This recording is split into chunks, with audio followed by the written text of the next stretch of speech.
सबको मेरा प्रणाम। मैं रामकृष्ण के.एस. सुलिया के गवर्नमेंट फर्स्ट ग्रेड कॉलेज में असिस्टेंट प्रोफेसर के रूप में काम कर रहा हूँ।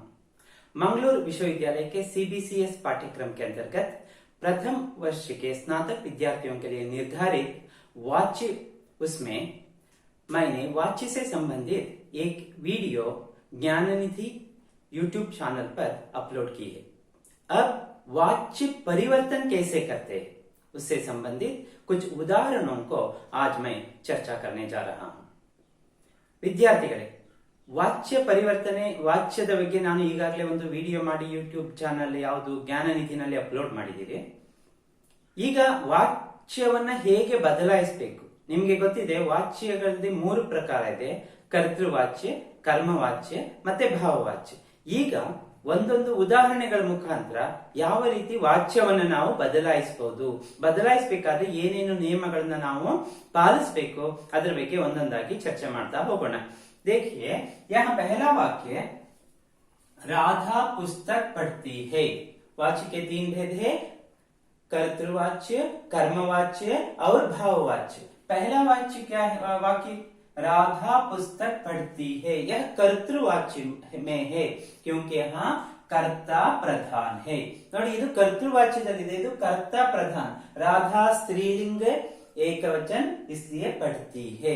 ಇದು कर्तृवाच्यदಲ್ಲಿರೋದ್ರಿಂದ कर्ता के लिंग और वचन के अनुसार क्रिया का लिंग और वचन निर्धारित है.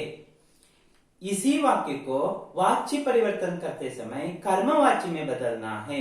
कर्मवाच्य में बदलने के लिए किन किन नियमों का पालन करना है एक एक करके देखेंगे. जैसे राधा, राधा शब्द यहाँ कर्ता है. कर्ता जहां रहती है वही रहते हैं. कर्मवाच्य में भी ಅದು ಜಾಗವನ್ನು ಬದಲಾಯಿಸೋದಿಲ್ಲ. ಇಂಗ್ಲಿಷ್ ಅಲ್ಲಿ ಆದ್ರೆ Rama killed Ravana, Ravana was killed by Rama. ಅಲ್ಲಿ ಆಬ್ಜೆಕ್ಟ್ ಫಸ್ಟ್ ಸಬ್ಜೆಕ್ಟ್ ಹಾಕಕ್ಕೆ ಬರುತ್ತೆ. ಹಿಂದಿನಲ್ಲಿ ಆ ರೀತಿ ಆಗೋದಿಲ್ಲ. ಇದೊಂದನ್ನ ನೀವು ನೆನಪಲ್ಲಿ ಇಟ್ಕೋಬೇಕು.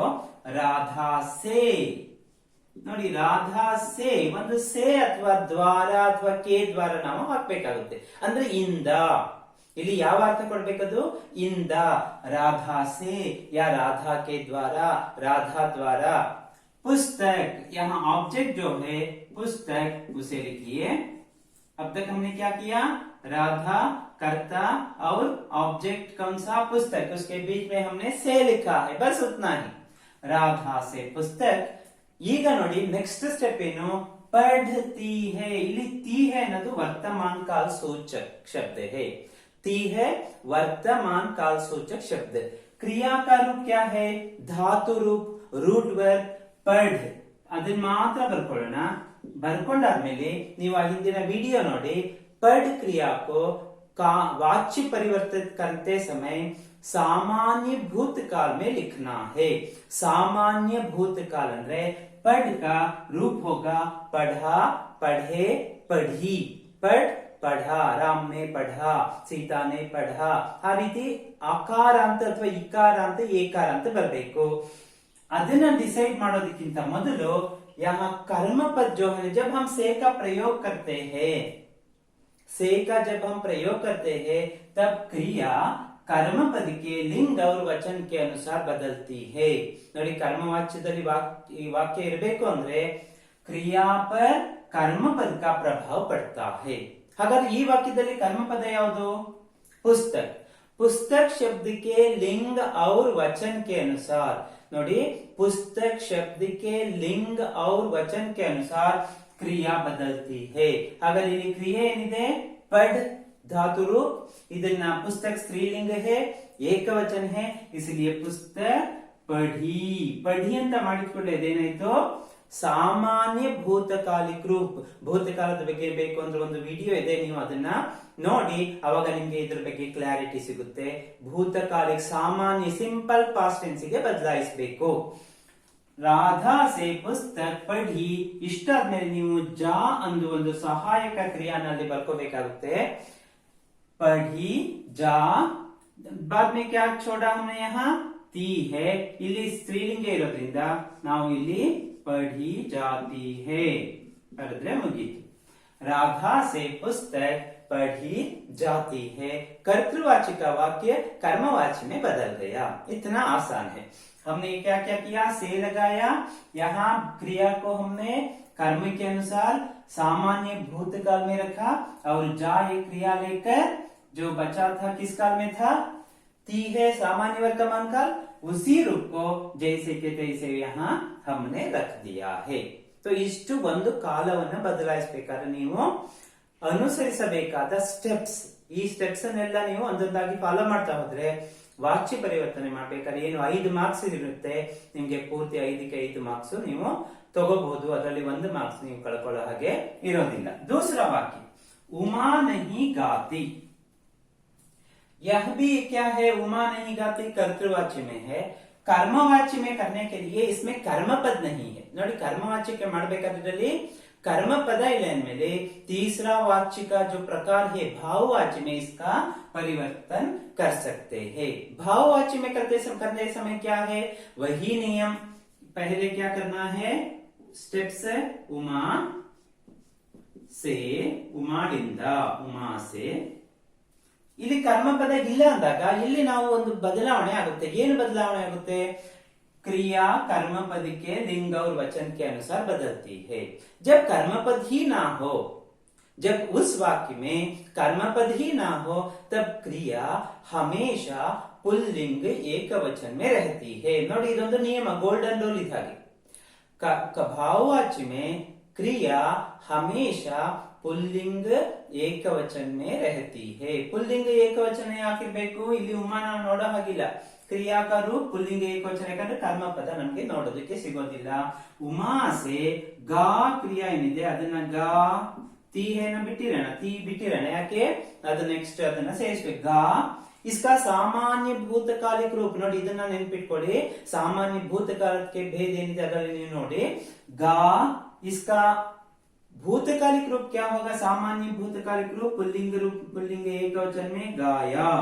उमा से गाया नहीं, जैसा है तैसा लिखिए, नहीं जा सहायक क्रिया के रूप में, और ती है, लेकिन यहाँ गाया पुल्लिंग एक वचन ಆಗಿದೆಯಲ್ವಾ, ಅದಕ್ಕೆ ती ಇರೋದೇನಾಗಬೇಕು, ತಾ ಆಗಬೇಕು, ಯಾಕಂದ್ರೆ ಹಮೇಶಾ पुल्लिंग एक वचन में क्रिया रहती है। उमा से गाया नहीं जाता, ಇಲ್ಲಿ ಲड़की ಉಮಾ ಇದ್ದಾಳೆ ಅಂತ ಇಲ್ಲಿ ಜಾತಿ ಬರೆಯೋ ಹಾಗಿಲ್ಲ, ಯಾಕೆ ಕ್ರಿಯಾ ಯಾವ ಪ್ರಕಾರ ಇದೆ, पुल्लिंग एक वचन में, ಯಾಕಂದ್ರೆ ಅದರಲ್ಲಿ ಕರ್ಮಪದ ಇಲ್ಲ। ಕರ್ಮಪದ ಇಲ್ಲ ಅಂದಾಗ ನಾವೇನ್ ಮಾಡ್ಬೇಕು, ಕ್ರಿಯಾ को पुल्लिंग एक वचन में रखना है, ಇದನ್ನ ನೆನಪಿಟ್ಕೊಳ್ಳಿ। अब तीसरा वाक्य देखेंगे, सुरेश मिठाई खाएगा। सुरेश मिठाई खाएगा, सेम स्टेप ಮಾಡ್ತಾ ಹೋಗೋಣ। ಸುರೇಶ್ से, ಸುರೇಶ್ ದ್ವಾರನು ಬರೀಬಹುದು, ಸುರೇಶ್ से मिठाई, ಮಿಠಾಯಿ, ನೋಡಿ ಇಲ್ಲಿ ಏನು ಇಲ್ಲ, ನಾನು ಕರ್ತ ಮತ್ತೆ ಕರ್ಮ ಮಧ್ಯೆ ಸೇ ಬರಿತಾ ಇದ್ದೇನೆ ಅಷ್ಟೇ। ಸುರೇಶ್ से मिठाई खा ತಗೋಬೇಕು, ಕ್ರಿಯಾಕ ರೂಪ ಏಗ ಅನ್ನೋದು ಭವಿಷ್ಯತ್ ಕಾಲ ಸೂಚಕ है, ಅದನ್ನ ನಾವು ಹಾಗೆ ಇಟ್ಕೊಂಡಿರೋಣ। सिर्फ क्रिया रूट वर्ब ಅಂತ ಹೇಳ್ತೀವಲ್ಲ, धातु रूप से लेंगे। मिठाई खा आदमेले उसे भूतकाल में परिवर्तित करना है। सामान्य भूतकाल में मिठाई शब्द क्या है, स्त्रीलिंग है, क्योंकि यहाँ कर्मपद स्त्रीलिंग में है और एक वचन में है, इसलिए खाया आಗೋದಿಲ್ಲ, ಅದನ್ನ ನಾವೇನ್ ಮಾಡಬೇಕು, खाई। मिठाई खाई जाती, खाई जाती है, ವಾಕ್ಯ ಒಂದು ಸ್ವಲ್ಪ ಉದ್ದ ಆಗಿದೆ, ಇಲ್ಲಿ ಬರಿತಾ ಇದ್ದೇನೆ। ಮಿಠಾಯಿ ಖಾಯಿ ಜಾಯೇಗಿ ಬರ್ಬೇಕು, ಯಾಕೆ ಭವಿಷ್ಯತ್ ಕಾಲದಲ್ಲಿ ಇರೋದ್ರಿಂದ ಮಿಠಾಯಿ ಖಾಯಿ ಜಾಯೇಗಿ, ಮಿಠಾಯಿ ಶಬ್ದ ಸ್ತ್ರೀಲಿಂಗ ಇರೋದ್ರಿಂದ ಖಾಯಿ ಜಾಯೇಗಿ, ಯಾಕಂದ್ರೆ ಕರ್ಮಪದ ಸ್ತ್ರೀಲಿಂಗ ಏಕವಚನ में है। नेक्स्ट, पल्लव सो रहा है। ಪಲ್ಲವ್ ಸೋರ, ಇದರಲ್ಲೂ ಏನಿದೆ, ಕರ್ಮಪದ ಇಲ್ಲದೆ ಇರೋದ್ರಿಂದ ಇದು ಭಾವವಾಚಿಕೆ ಮಾಡಬೇಕು। ಪಲ್ಲವ್ से, ಪಲ್ಲವನಿಂದ, ಸೋ ಇದೆ, ಆಬ್ಜೆಕ್ಟ್ ಇಲ್ಲ, ಸೋ का ಭೂತಕಾಲಿಕ ರೂಪ ನಿಮ್ಗೆ ಭಾವವಾಚಕ ಬರ್ಬೇಕಾದ್ರೆ ಏನ್ ಹೇಳಿದೀನಿ, पुल्लिंग ಏಕವಚನ में रहना है। पुल्लिंग ಏಕವಚನ ಅಂದ್ರೇನು, ಸೋಯ, ಸಾಮಾನ್ಯ ಭೂತಕಾಲಿಕ ರೂಪ।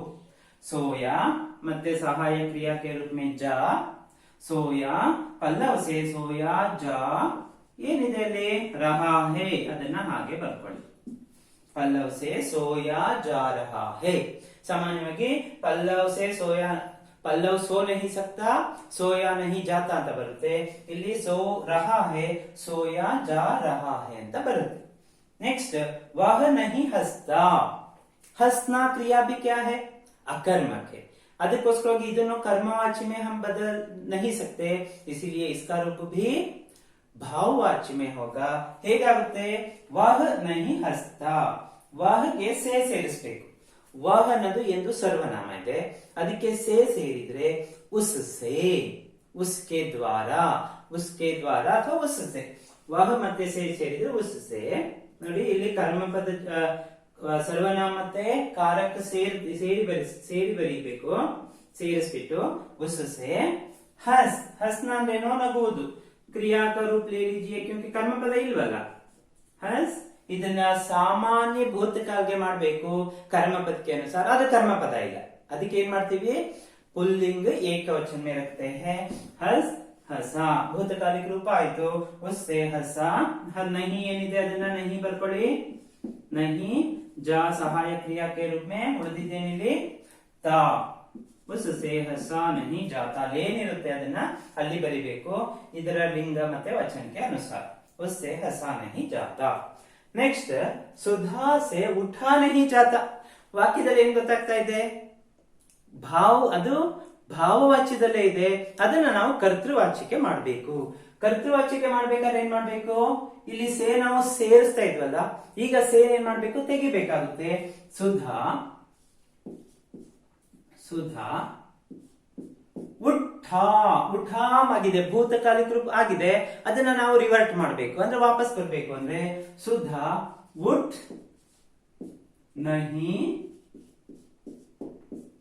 ಸಕ್ತಿ ಅಂತ ಬರ್ಬೇಕಿಲ್ಲಿ ಅಂದ್ರೆ ಹೇಳೋದಕ್ಕೆ ಆಗೋದಿಲ್ಲ ಸಕ್ ಅನ್ನೋದು ಒಂದು ಸಹಾಯ ಕ್ರಿಯೆ ಇರುತ್ತೆ ಅದನ್ನ ಸಕ್ತಿ ಇರುತ್ತೆ ಅದನ್ನ ನಾವ್ ಏನ್ ಮಾಡ್ತೀವಿ ಸುಧಾ ಸೆ ಉಠಾ ನಹಿ ಜಾತ ಅಂತ ಮಾಡ್ತೀವಿ ನೋಡಿ ಸುಧಾ ಸೆ ಉಠಾ ನಹಿ ಜಾತ ಸಕ್ ಸಹಾಯ ಕ್ರಿಯೆ ಕ್ಯಾನ್ ಅನ್ನೋದನ್ನ ಬಿಡಬೇಕಾಗುತ್ತೆ ಆಕೆಯಿಂದ ಸಾಧ್ಯ ಇಲ್ಲ ಅಂತ ಸುಧಾ ಸೆ ಸುಧಾ ಉಠ್ ನಹಿ ಸಕ್ತಿ ಸರಿಯಾದ ಕರ್ತೃವಾಚ್ಯದಲ್ಲಿ ರೂಪ ಆಗುತ್ತೆ ನೆಕ್ಸ್ಟ್ ಪಿತಾಜಿ ಸೆ ಅಖಬಾರ್ ಪಢಾ ಜಾ ರಹಾ ಹೇ ಪಿತಾಜಿಯಿಂದ ಸೇ ಅಂತ ಬಂದ್ಕೊಡ್ಲೆ ಅದೇನಾಗ್ಬೇಕು ಅದು ಭಾವವಾಚ್ಯದಲ್ಲಿ ಇರೋದನ್ನ ನಾವು ಕರ್ತೃವಾಚ್ಯಕ್ಕೆ ಮಾಡ್ಬೇಕು ಅಥವಾ ಕರ್ಮವಾಚ್ಯದಲ್ಲಿ ಇರೋದನ್ನ ಕರ್ತೃವಾಚ್ಯಕ್ಕೆ ಮಾಡ್ಬೇಕು ಅಂತ ಗೊತ್ತಾಗ್ಬೇಕು ಪಢಾ ಜಾ ರಹಾ ಹೇ ಕ್ಯಾ ಪಢಾ ಜಾ ರಹಾ ಹೇ ಉತ್ತರ ಸಿಗ್ತಾ ಇದೆಯಲ್ಲ ಅಖಬಾರ್ ಅಂದ್ರೆ ಇದು ಕರ್ಮವಾಚ್ಯದಲ್ಲಿದೆ ಇದನ್ನ ಕರ್ತೃವಾಚ್ಯಕ್ಕೆ ಮಾಡ್ಬೇಕು ಅಂದ್ರೆ ಏನು ಸೇಮ್ ಸ್ಟೆಪ್ ಅನ್ನು ನಾವು ರಿವರ್ಟ್ ಮಾಡ್ತಾ ಹೋಗೋಣ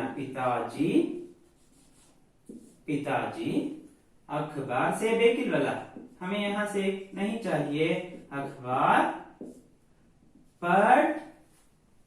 ಪಢಾ ಇರೋದು ನಾವು ಮಾಡಿದ್ದು ಭೂತಕಾಲಿಕ ರೂಪ ಅದನ್ನ ನಾವು ಪಢ್ ಮಾತ್ರ ಪಢ್ पिताजी से अखबार पढ़ा जा रहा है पिताजी अखबार पढ़ रहे हैं ಇಲ್ಲಿ रहे हैं ಬಂತು ಯಾಕೆ रहे हैं ಬಂತು पिताजी शब्द पुल्लिंग एक वचन होने पर भी आदर सूचक बहुवचन का प्रयोग करते हैं इसलिए वाक्य का रूप होगा पिताजी अखबार पढ़ रहे हैं ಅಂದ್ರೆ प्रेजेंट कंटिन्यूअस ಅಲ್ಲಿ ಇದೆ सो ಅದನ್ನೇ ನಾವು ಇಲ್ಲಿ अपूर्ण वर्तमान काल में ही रखते हैं नेक्स्ट मैंने पत्र लिखा किसने पत्र लिखा मैंने पत्र लिखा इसका मतलब यह है ಕರ್ತೃವಾಚ್ಯ में है तो इसे कर्मवाच्य में बदलना है ಇದು ಇನ್ನೂ ತುಂಬಾ ಸಿಂಪಲ್ ಆಗಿದೆ ಹೇಗೆ ಅಂದ್ರೆ ಮೈನೆ ಯಾವಾಗ ಬರುತ್ತೆ ಕರ್ತೃವಾಚ್ಯದಲ್ಲಿ तब भी क्रिया कर्म पद के अनुसार लिंग और वचन के अनुसार बदलती है जब कर्तृवाच्य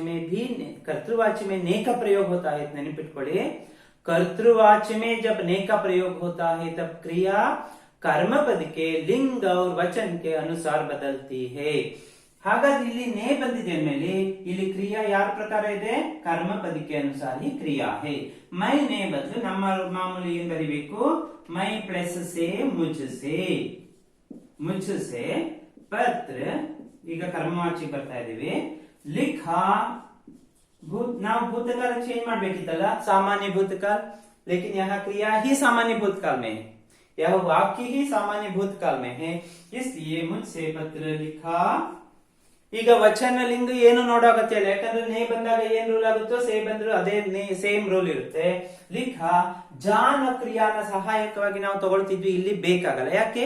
ಇದು ಪಾಸ್ಟ್ ಟೆನ್ಸ್. ಜಾ ಕಾ ಭೂತಕಾಲಿಕ ರೂಪ ಕ್ಯಾ ಹೈ? ಗಯಾ. ಲಿಖ ಗಯಾ. ಲಿಖಿ ಇದ್ರೆ ಗಯಿ, ಲಿಖೆ ಇದ್ರೆ ಗಯೇ. ಇಲ್ಲಿ ಮುझसे ಪತ್ರ ಲಿಖಾ ಗಯಾ ಸರಿಯಾದ ಉತ್ತರ ಆಗುತ್ತೆ. राजू तेज नहीं दौड़ता, राजू इनिंद, राजू से तेज अंदर स्पीड आगे तेज दौड़ा नहीं ಮತ್ತೆ ಬರೆಯೋಣ ದೌಡ नहीं दौड़ दौड़ा. ಯಾಕೆ ದೌಡ ಆಯ್ತು? ಇದೊಂದು ಅಕರ್ಮ ಕ್ರಿಯೆ ಆಗಿರೋದ್ರಿಂದ ಇಲ್ಲಿ ಕರ್ತ क्रिया हमेशा पुल्लिंग एक वचन में रहती है. राजू से तेज दौड़ा नहीं जाता. जाता ಇಲ್ಲಿ ರಾಜು ಜಾಗದಲ್ಲಿ ರಾಣಿ ಇದ್ದಿದ್ರು ಜಾತಾನೆ ಬರ್ಬೇಕಿತ್ತು. ದೌಡಾ नहीं जाता ಯಾಕಂದ್ರೆ भाववाच्य में क्रिया हमेशा पुल्लिंग एक वचन में रहती है. नेक्स्ट ममता खाना पका रही है. ममता ಇದು ನೋಡಿ ಕರ್ತೃವಾಚ್ಯದಲ್ಲಿದೆ. ममता से या ममता के द्वारा खाना खाना पका क्रिया ಇದೆ ನೋಡಿ. ಪಕಾ ರಹಿ ಹೈ ಹಾಗೆ ಇಟ್ಕೊಂಡಿರೋಣ. ಪಕಾ ಇದೆ, ಇದನ್ನ ಭೂತಕಾಲಕ್ಕೆ ಮಾಡ್ಬೇಕಾದ್ರೆ ಪಕಾಯ. ಯಾಕಂದ್ರೆ ಖಾನಾ ಶಬ್ದ ಪುಲ್ಲಿಂಗ ಏಕವಚನ್. ಪಕಾಯ ಮತ್ತೆ ಜಾ ರಹ ರಹಿ ಇದ್ದಿದ್ದು ರಹ ಆಯ್ತು, ಯಾಕಂದ್ರೆ ಪಕಾಯ ಆಯ್ತಲ್ಲ. ಪಕಾಯ ಜಾ ರಹ ಹೇ. ಮಮತಾ ಸೆ ಖಾನಾ ಪಕಾಯ ಜಾ ರಹಾ ಹೇ. ಇಷ್ಟು ವಾಕ್ಯಗಳನ್ನ ನಾನು ನಿಮ್ಗೆ 10 ವಾಕ್ಯಗಳನ್ನ ಕೊಟ್ಟಿದ್ದೀನಿ. ಮಂಗಳೂರು ವಿಶ್ವವಿದ್ಯಾಲಯದ ಏನು ಮಾಡೆಲ್ ಕ್ವೆಶ್ಚನ್ ಪೇಪರ್ ಏನಿದೆ ಅದರಲ್ಲಿರೋ ಉದಾಹರಣೆಗಳನ್ನೇ ತಗೊಂಡು ನಾನು ಇಲ್ಲಿ ಸಾಲ್ವ್ ಮಾಡಿರೋದ್ರಿಂದ ನಿಮ್ಗೆ ಪರೀಕ್ಷೆ ದೃಷ್ಟಿನಲ್ಲಿ ಯಾವ ರೀತಿ ವಾಕ್ಯಗಳನ್ನ ಕೇಳಬಹುದು ಅನ್ನೋದಕ್ಕೆ ನಿಮ್ಗೆ ಒಂದು एग्जाम्पल ಸಿಕ್ಕಾಗುತ್ತೆ. तो ಇದನ್ನ ಚೆನ್ನಾಗಿ ಅಭ್ಯಾಸ ಮಾಡಿ परीक्षा में अच्छी तरह से लिखिए. आपका भविष्य उज्जवल रहे. धन्यवाद.